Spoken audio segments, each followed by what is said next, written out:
Hello guys, welcome back to yet an app. For today's video, here I'm going to show you how to connect GoDaddy domain to Canva. So connecting your domain here in Canva is pretty easy. So the first thing you want to do is you want to access your web page or your website here for Canva. And what we need to do next is we now need to access our GoDaddy account. So I just went into my dashboard here. Let's go ahead and click on the domain option. And in here, let's go ahead and click on or copy the domain that we have. Let's go and copy this one. And from here, let's go and click on Manage DNS. Now let's head over back into our Canva. Now from here, click on Publish Website at the top right here. Now what we need to do is you want to scroll down a bit, look for website URL, and just click on Use a Custom Domain.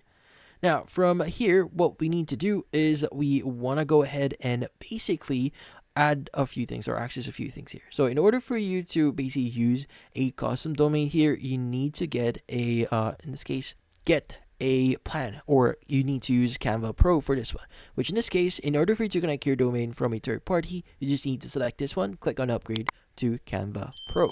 Now, if you do have a pro plan here for Canva, this is what you'll be seeing at the side of the setup process. Now, from here, you want to go and enter the domain name that you have for GoDaddy. And in here, just click on continue once you've entered that. Now, the next thing that you want to do is you want to go and click on the connect domain option here. So the great thing about this one is since GoDaddy is well known, they could actually manually set up, or they could automatically set this up for you. So what you need to do is just click on connect domain. It should open up a new tab here, which in this case, what you need to do is you just need to click on the connect button here. Now, in this case, you go ahead and view the DNS records for reference, but if you click on connect, it will automatically add those records that we saw before, and basically, your setup should now be done. Now, you can go and click on close here, and you can go ahead and go back into Canva and start reviewing your settings. Now, you can go and edit the browser tab preview here, your page URL, as well as your page description. But yeah, so in this case, that's about it. Hopefully this video was able to help you like and subscribe to Elan App. Thank you for watching.